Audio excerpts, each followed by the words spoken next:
How proficient do you have to be in Excel to put it on your resume? I've interviewed many applicants who have this on their resume, and after a few quick questions it becomes clear that they know how to open a spreadsheet, start a formula, and that's about it. In this video, we'll walk through some of the most basic, but what I would argue are the most helpful functions in Excel that will add value to any company that you might work for.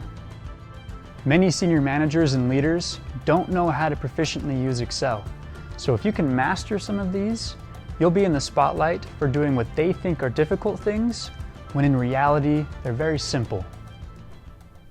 The first function we'll start with here to lay our foundation is sum. And as I'm going through these, I'm also going to call out some navigation shortcuts for you. You're going to be displaying your screen all the time, so this will make you look like a whiz in front of everyone you're displaying it to.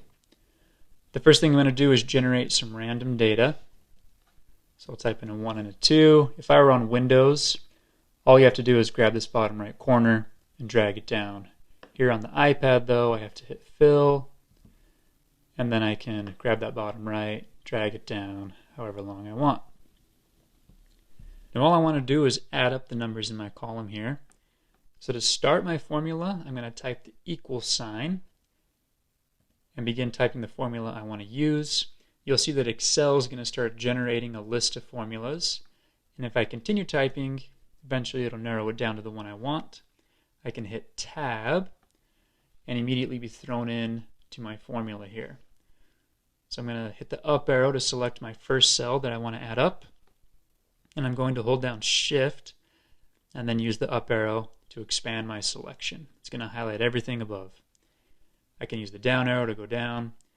If I want to jump right up to the top, I can hold down Shift and Control, and then when I use the up arrow, it'll jump to the top of my column. So I'm going to hit Enter, and it added up all those numbers, 210. The next formula we're going to jump into here is count. This is a basic formula. All Excel does is look to see if there's something in that cell. So I'll start my formula the same way as sum. Equals, count, tab. I'm going to arrow up, hold down Control and Shift, up arrow, enter. It's going to say, okay, you got 20 numbers there. For the next one, maybe we don't want to be so generic. We want to only count or add some of these numbers if there's a certain criteria that's met. So I'm going to generate some random A-B lists here, similar to my sequence that I made earlier. Drag these down, and now I got A's and B's. To start my first count if, I can type it, hit Tab, and it's going to ask me, okay, what range do you want me to look at here? We want to look at my AB range, and what criteria do I want? Say I only want to count the A's. So you got to put that in quotations and hit Enter, and it says, okay, you got 10 A's. The next one we're going to do is sum if. It's going to follow the same pattern. What range do you want me to look at? Well, I want you to look at my AB range. Let's do our B's this time. Well, then what do you want to sum if it's B? We want it to sum our numbers up if it's a B in column C. I hit Enter, and it says, okay, you got 110 here that are B's. Our next formula is if. If is going to let us look at a certain cell to see if it meets a criteria, and if it does, let us output something else. So I'm going to start this the same as my rest, equals if, tab, and I want to check to see if C1 is equal to A. If it is, we'll keep this simple. Just tell me yes. If not, tell me no.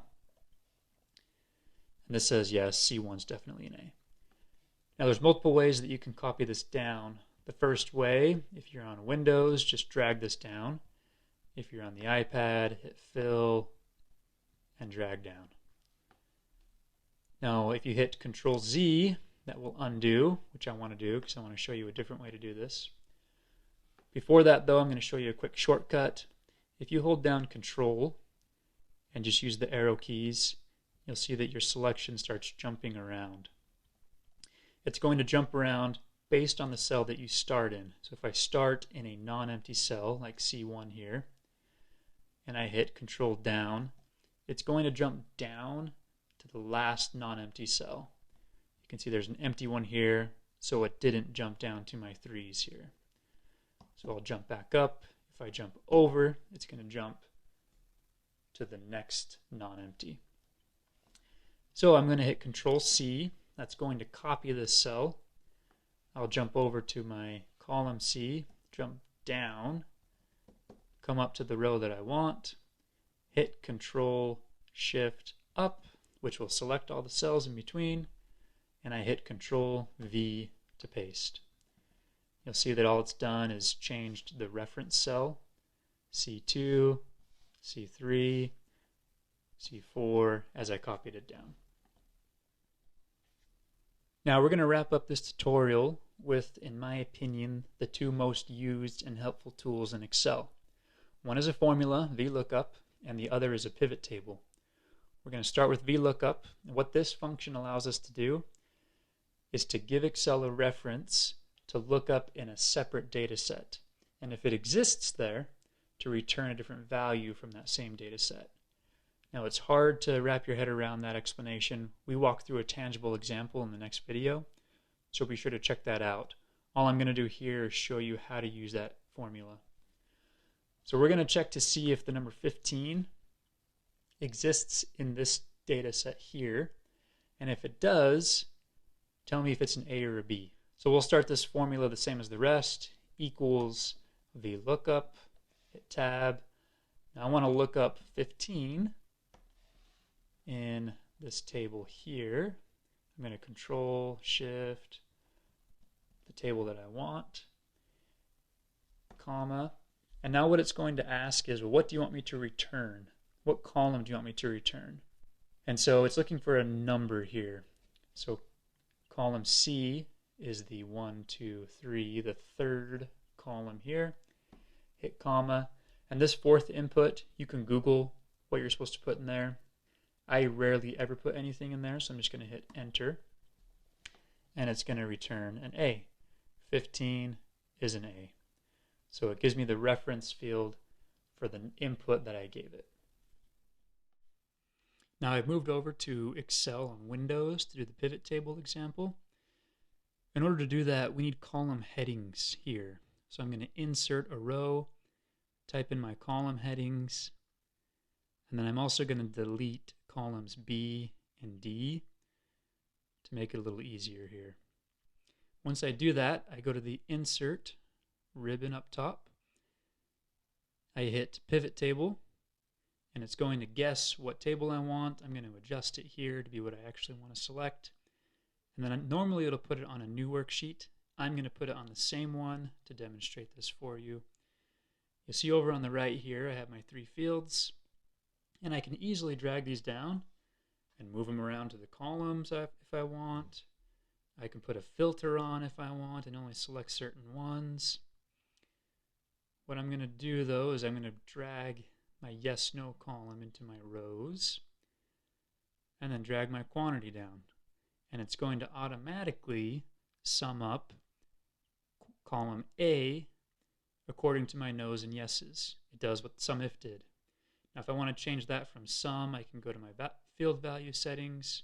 You can see a bunch of different ones here. I select count, and now it's going to do what COUNTIF would do. 10 no's, 10 yeses. I'm going to go ahead and move that back to sum. I'm going to drag type down to show you how to use a filter. And I'm just going to do the A's. You'll notice that A's correspond to yeses, so only the yeses are going to show with a summed quantity of 100. There are hundreds of Excel formulas and additional functionality, but if you can master what we've covered here, you'll be ready for whatever the workplace will throw at you. In the next video, I prepared some data to show you an actual example of how these could be used.